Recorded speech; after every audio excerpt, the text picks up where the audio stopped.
Hello students, स्वागत है आप सभी का आपके अपने चैनल में। जैसा कि आपको पता है कि हमने इससे पहले वाली वीडियो में दुर्खीम के धर्म के सिद्धांत के बारे में डिस्कस किया हुआ है कि दुर्खीम ने धर्म को लेकर के क्या सिद्धांत दिया हुआ था। उससे पहले हमने बात किया हुआ था दुर्खीम के श्रम विभाजन के सिद्धांत को। तो बेसिकली ये जो हम आज बात करने वाले हैं, it is the chapter number 8। अगर आप बात करोगे चैप्टर नंबर 8 बोल सकते हो, आप लेक्चर नंबर 8 बोल सकते हो, जिसमें दुर्खीम पर ही हमारी तीसरी लेक्चर है। पहले वीडियो में हमने श्रम विभाजन, सेकंड में धर्म के सिद्धांत, एंड आज हम बात करने वाले हैं दुर्खीम ने जो आत्महत्या को लेकर के सिद्धांत दिया हुआ उस सिद्धांत के बारे में। तो पिछली वीडियोस अगर आपने नहीं देखी है तो एक बार चैनल पे विजिट करके जरूर जाना, क्योंकि it is the most important channel. अगर आप एमए कर रहे हैं एंड आपने सोशियोलॉजी ले रखी है, आपने साइकोलॉजी ले रखी है, तो बहुत इंपॉर्टेंट है, आप जाकर के एक बार चेकआउट जरूर करो। ओके, तो चलो देखते हैं आज जो दुर्खीम ने आत्महत्या का सिद्धांत दिया हुआ है। तो दुर्खीम की आत्महत्या का जो सिद्धांत है वो उनकी एक बुक है ली सुसाइड, LESUCID। ली सुसाइड में उन्होंने आत्महत्या के सिद्धांत को प्रतिपादन किया है और उन्होंने बताया है कि आत्महत्या क्यों होते हैं, आत्महत्या के पीछे रीजन क्या है, आत्महत्या के बारे में कॉन्सेप्ट में उन्होंने बताया है कि आत्महत्या एक सामाजिक तथ्य है।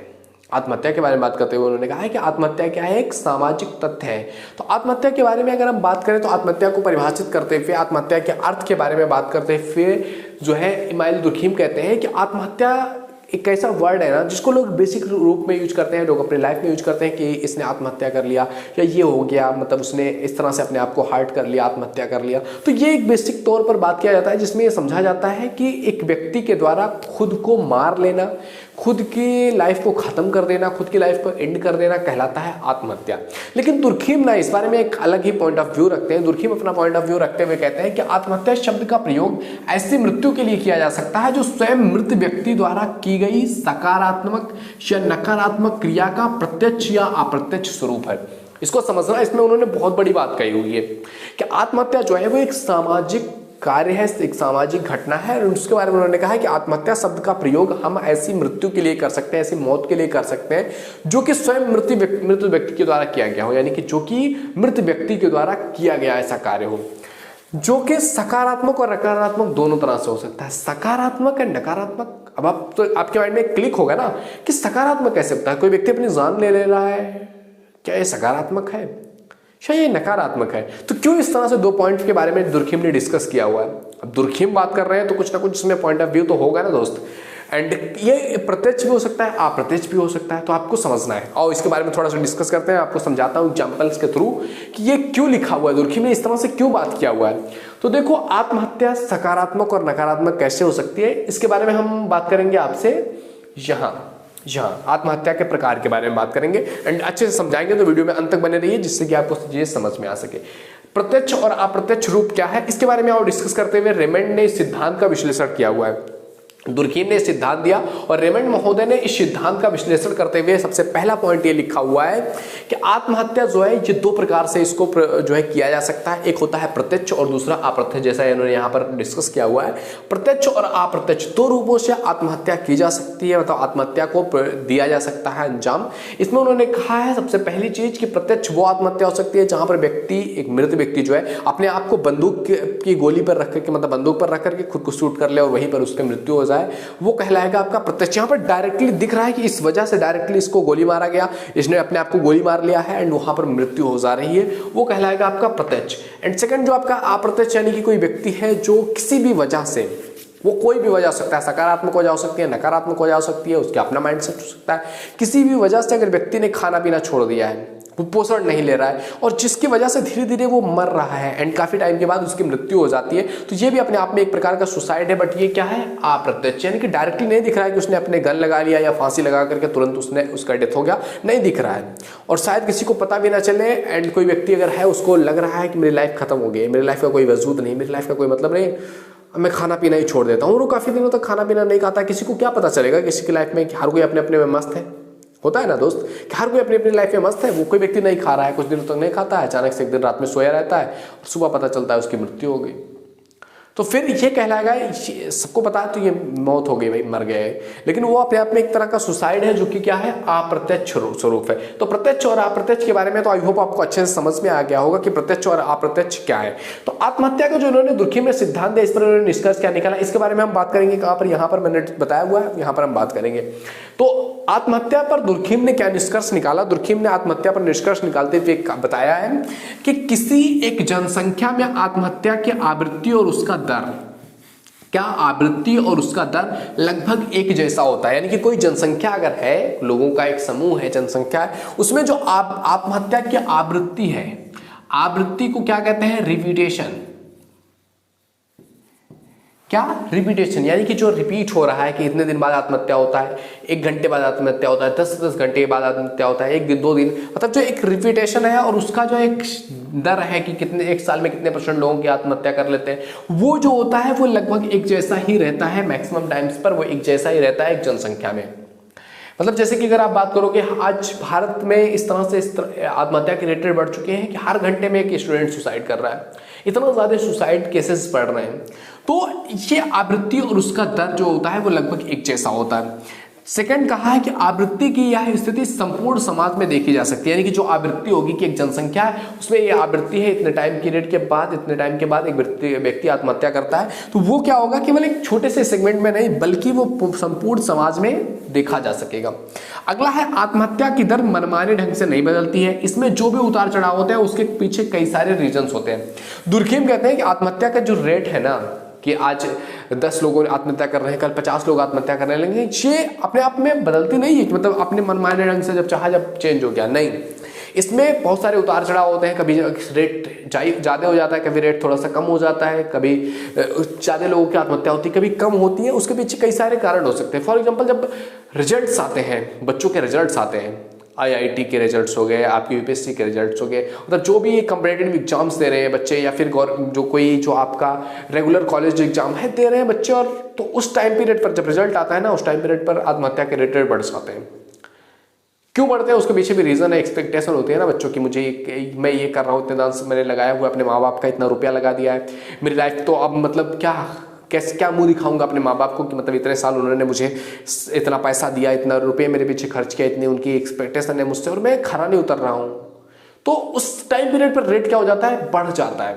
कई सारे ऐसे रीजन हो सकते हैं, कोई आर्थिक रीजन हो सकता है, कुछ भी चीज़ें, आर्थिक क्राइसिस आ गया, तो इस टाइम पीरियड पे भी बहुत सारे लोगों की मौत ऐसे हुई। जब कोरोना का टाइम आ गया, बहुत सारे लोगों की ऐसी मृत्यु हो गई, ऐसे आत्महत्या कर लिया लोगों ने। तो इसके पीछे क्या होता है, कई सारे कारण हो सकते हैं जिसकी वजह से इसमें उतार चढ़ाव है। इसको आत्महत्या को आप मनमाने ढंग से नहीं बदल सकते हो कि आपने चाहा और आत्महत्या का रेट बदल गया, ऐसा नहीं हो सकता है। तो इस तरह से इन्होंने आत्महत्या के बारे में बताया हुआ है। अब आत्महत्या के टाइप्स के बारे में बात करते हुए दुर्खिम क्या कहते हैं कि इसमें 3 प्रकार की आत्महत्याएं हो सकती हैं जो व्यक्ति समाज में देखने को मिलती हैं। इसमें सबसे पहला आता है आपका अहमवादी आत्महत्या।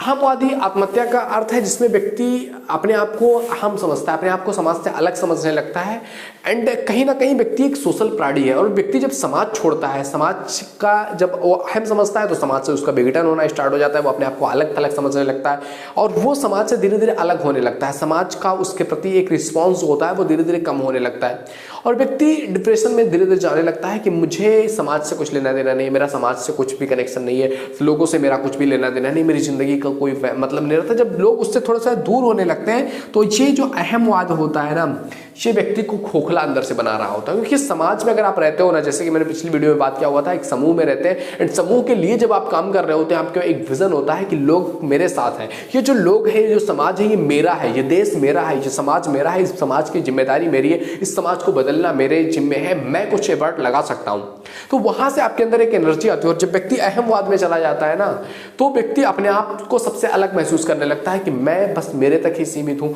और यहाँ से व्यक्ति के अंदर एक सोशल बाइकाट आता है, जहाँ से उसके अंदर एक डिप्रेशन से आती है कि किसी को कोई फर्क नहीं पड़ता कि मेरी जिंदगी में क्या हो रहा है, मेरी लाइफ में क्या हो रहा है, मैं मेरी लाइफ में कहाँ पहुँच रहा हूँ, किसी को कुछ फर्क नहीं पड़ता, सब स्वार्थी है, सब अपने अपने में बिजी है, ऐसी दुनिया में रह करके क्या फायदा। इस तरह के मतलब कॉन्सेप्ट जब दिमाग में बैठने लगते हैं तो वहां से एक लेवल आता है आत्महत्या का, और उस वजह से जब व्यक्ति आत्महत्या करता है तो वो कहलाता है आपका अहमवादी आत्महत्या, जिसको आप कह सकते हो नकारात्मक आत्महत्या, जहां पर व्यक्ति अपने आप को ही ग्लानि में महसूस करके, अपने आप को ही नीचा दिखा करके आत्महत्या कर लेता है, वो कहलाता है नकारात्मक आत्महत्या।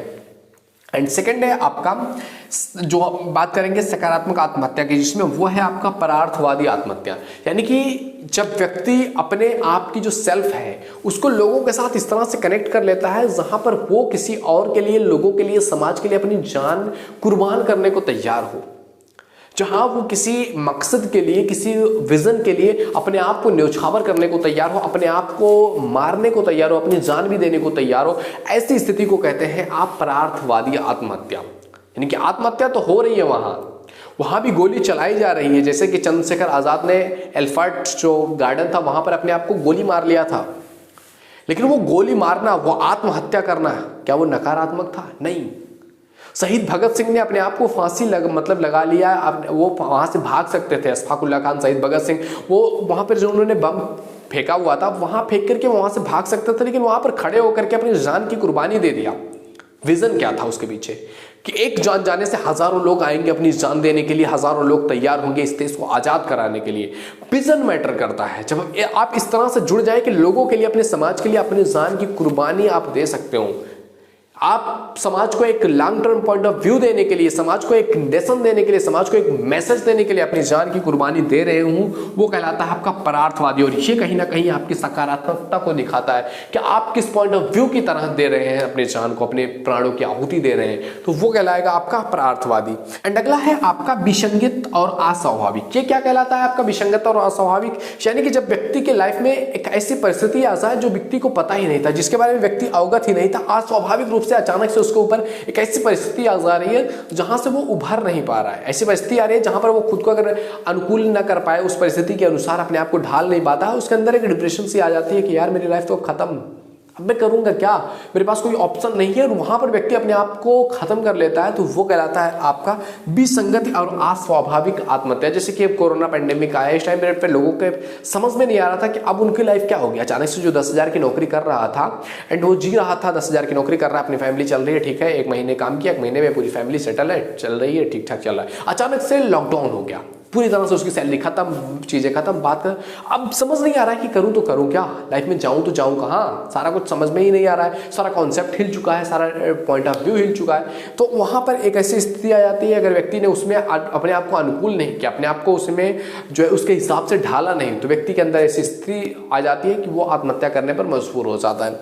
तो विसंगति और अस्वाभाविक ये है। तो इस तरह से इन सब चीजों के अनुसार जो है दुर्खीम ने एक पॉइंट ऑफ व्यू, एक निष्कर्ष निकाला, और उन्होंने कहा कि समाज जो है आत्महत्या वो एक सामाजिक घटना है, और इसमें हर एक पॉइंट ऑफ चीज पर जहां पर व्यक्ति सुसाइड कर रहा है, वो केवल ऐसा नहीं होता कि वो अपने आप को खत्म करना चाहते हैं। देखो दुनिया में हर व्यक्ति जीना चाहता है, हर व्यक्ति चाहता है कि उसकी जिंदगी अच्छी हो, उसकी लाइफ अच्छी हो, वो काफी समय तक जी सके, दुनिया का एंजॉय कर सके। लेकिन परिस्थितियां इस तरह से हो जाती हैं, एक तरह का पॉइंट ऑफ व्यू आपका बन जाता है, इस तरह से सोच बन जाती है जहां पर आप अपने आप को खत्म कर लेते हो कि यार अब मेरी लाइफ में कोई मतलब नहीं है, कुछ सीन नहीं बनता। मेरे दोस्त, इस वीडियो के माध्यम से मैं मैसेज देना चाहूंगा तुम्हें कि तुम्हारी जिंदगी की वर्स्ट से वर्स्ट कंडीशन है, जहां तुम डूब चुके हो, पूरी तरह से खत्म हो चुके हो, तुम्हें लगता है कि तुम्हारी जिंदगी खत्म है, कोई मतलब नहीं है, तुम्हारा कुछ भी नहीं है, मतलब तुम जहां से समझ रहे हो कि खत्म, अब मुझे जीने का मतलब कुछ भी उपाय ना दिख रहा हो, उस टाइम पीरियड में मेरे दोस्त इस बात को याद रखना कि तुम उस सिचुएशन को चेंज कर सकते हो, उस टाइम पीरियड को बदल सकते हो, उस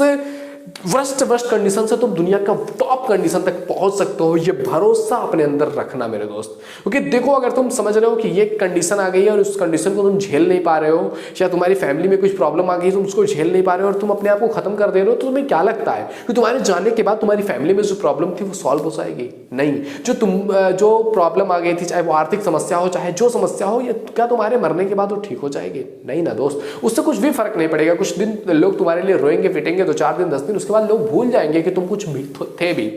दुनिया में करोड़ों लोग आए, करोड़ों लोग गए हैं, जिनको कोई याद नहीं रखता है कि उन्होंने आत्महत्या कर लिया, मर गए, खत्म हो गए, ठीक, खत्म, ओके। अगर आप इस तरह से कोई हरकत कर दे रहे हो या आत्महत्या अपने को खुद को नुकसान कर रहे हो, हर्ट कर रहे हो, इट्स वेरी डेंजरस थिंग। लोग देखो दोस्त, आप जब भरोसा कर रहे हो ना ईश्वर पे, तो ईश्वर जो करता है अच्छा करता है। ये कॉन्सेप्ट आपको वो पावर देता है ना, जो दुनिया की कोई किताब, कोई बुक, कोई थ्योरी नहीं दे पाएगी आपको, कि ईश्वर जो करता है अच्छा करता है। आपकी जिंदगी में आज जो हो रहा है वो कल आने वाले टाइम पीरियड पर आपके लिए बेहतर साबित होगा। ये भरोसा, और ईश्वर पर भरोसा कि मेरा यार ईश्वर मेरे साथ गलत नहीं करेगा, जो चीज भी करेगा अच्छा करेगा। ये भरोसा आपको वर्स्ट कंडीशन से भी उठा सकता है दोस्त। तो दुर्खीम ने आत्महत्या का इस तरह से सिद्धांत दिया हुआ था। आई होप वीडियो तुम्हें पसंद आया होगा। वीडियो पसंद आए तो लाइक जरूर करो। पहली बार चैनल पे आए, visit the channel. If you think it is valuable तो सब्सक्राइब कर लेना। अच्छा लगे तो अपने दोस्तों में शेयर करो, ताकि उनको भी इससे काफी हेल्प हो सके और वो भी अपने एग्जाम में अच्छे मार्क्स ला सके। ओके, मिलते हैं आपसे अगले वीडियो में। Thank you.